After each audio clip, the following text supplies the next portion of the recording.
Playtime's over, boys. Time to get back to work.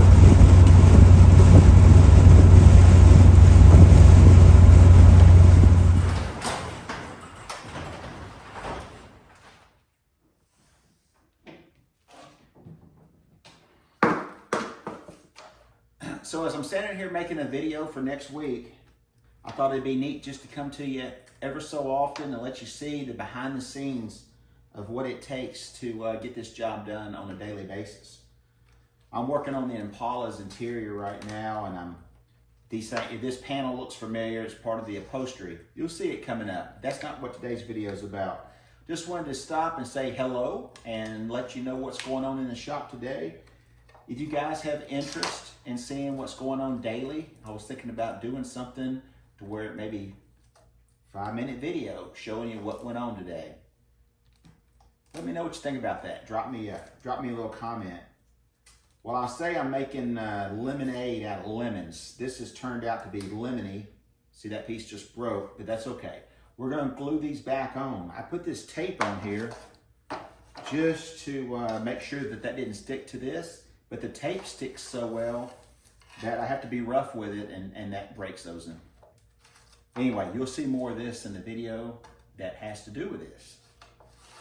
Let me show you some of the stuff that I've done this week,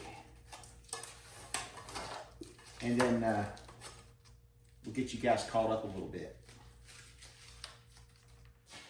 So you've been watching me work on this Ford Bronco for a few years now. Well, it's down to the finish line. I don't have much left to do at all except for fire it up for the first time and ride and drive. Put a couple hundred miles on it, do a shakedown, and see what comes loose, what needs to be tightened up, what needs to be adjusted, and so on. And then, yep, that's about it. Charge the AC, we gotta do that, adjust the carburetor, adjust the transmission linkage, adjust the clutch, set the gear shift housing in place where we know that it is, where it's hitting all the gears in the right spot, and then we'll fix it to the floor. Let me show you what I did yesterday.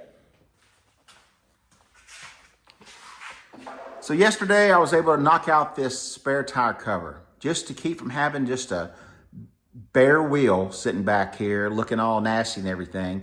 Now it's got a cover that securely fastens from behind, kind of like you'd find on the back of a Jeep. Yep. No bed rugs back here, guys, just pure business. If you've not seen this one before, just a quick look at the custom interior that I did.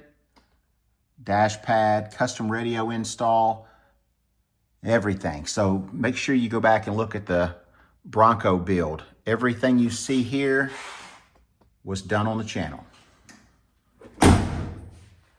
So last Friday I put in my order for my boxing plate steel and some tubing to go ahead and cut this cross member, center K member out, X member, whatever you want to call it, cross member out, and build one from scratch. So this is a 36 Pontiac. Got a lot of work left to do to this one, but we're taking one bite at a time. So if you're building your street rod chassis, yeah, go ahead and start following this project right here, because we're doing this low buck but high end at the same time. We're watching our pennies on this car, but we're doing everything we can to take those pennies and get the most out of them. So this is going to be a unique custom chassis while it's still using its original frame rails. We're just cleaning everything up, making it look cool. So narrowed the rear end. I didn't do that this week, but that's also on the video if you wanted to check that out. I've got a couple of videos on narrowing the rear ends and how to measure and all that good stuff. But anyway, this week on this car, I ordered all the steel to do the chassis. So yeah, let's go see what else I've done. All right, so today I just started on the Impala, but Monday, Tuesday, and Wednesday, I worked on the old 55 Chevy pickup truck. What did I do? I finished the exhaust system, manual vent exhaust system. It's not 100% finished, but all the pieces are there. They're all tacked in. Now we've got to drag the exhaust off of it, take it and TIG weld all of our joints. Then we're going to go ahead and paint it with some high heat paint, and then I'm going to wrap it with our lava wrap. And I've showed you that before. It's one of my go-to exhaust products. I'll show you what we're gonna do on that one. Okay, so I'm sitting in the seat right now. I went ahead and measured and ordered all the foam to do the seat with. We're gonna get our custom design that we're gonna do, our layout. We're gonna cut all that out on the bandsaw like we've done in previous videos. Then we're ready to start stitching up some material. But I went ahead and knocked out all the wiring in the dash except for the gauges. So Monday, Tuesday, Wednesday was very, very productive on this car right here. So I'm excited about getting some things checked off of that long list over there that I've got to do. Let's go see what else has been going on this week. So somewhere in here amongst this clutter is a brand new Volkswagen pan. Everything was done on the channel. To this week, I went ahead and ordered the tires. So we'll be mounting these tires in an upcoming video, and we're gonna do it by hand. I'm gonna do mount two of them by hand, two of them by foot, never using a tool, okay?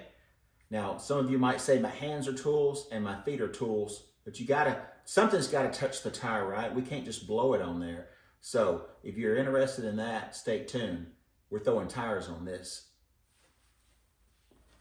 Also this week, this is one of the projects that I'm working on.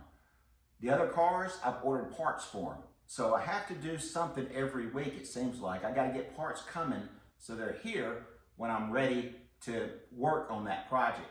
This week, I've got parts in.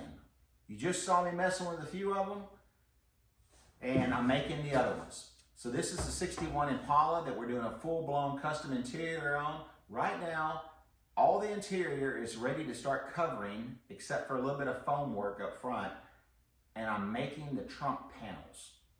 You gotta make the panels, you gotta get them fitting before you cover them. That's what I'm doing this week. So bright and early Sunday morning, I left to come home from the roadster run. Got home around 1 o'clock, I rolled in wet, put this bad boy up, and on Monday morning, about 6:30, I came out here and got all my stinky clothes out of it, made sure that all of my stuff was unplugged, and took all my camera gear out. Wait till you see all of the videos. I've only posted one so far. So we got to stop by my new buddy, Kenny Schrader's race shop up around St. Louis. What a super nice guy. If you hadn't seen that video, you've got to go back a couple of days and see that. What an outstanding facility he's got. The man is never going to stop racing. I'm telling you, I want to be like him when I'm 70. Anyway, we got this thing unloaded bright and early so we could get started turning wrenches around 7:30. What else have we done this week? That's a lot so far, right? I also unloaded these tires. They all came in. 4 of these are for the Volkswagen. Yep, we got some matching tires to give it a little bit of stagger. Like I said, I'm going to show you how to put those on. And we got 2 more tires for another project in the shop. So we're going to throw some wheels on there too. So it's just now Thursday, about quitting time, and I've already got about 50 hours in. So give a man a break. Yep, I'm not working half days anymore. Almost half days. Just 10 hours a day now. Anyway, I'm getting tired just talking about it. I think it's taco night again. We already had 2 taco nights. I can have 3. So I hope you're getting a lot done this week out in your shop. So get off the couch, get out in the garage, and go build something. Thanks for stopping by Spanky's Hot Rods and Customs. Check out all the episodes and go and check out all of our sponsors' links in the description. Those guys help me give you shows.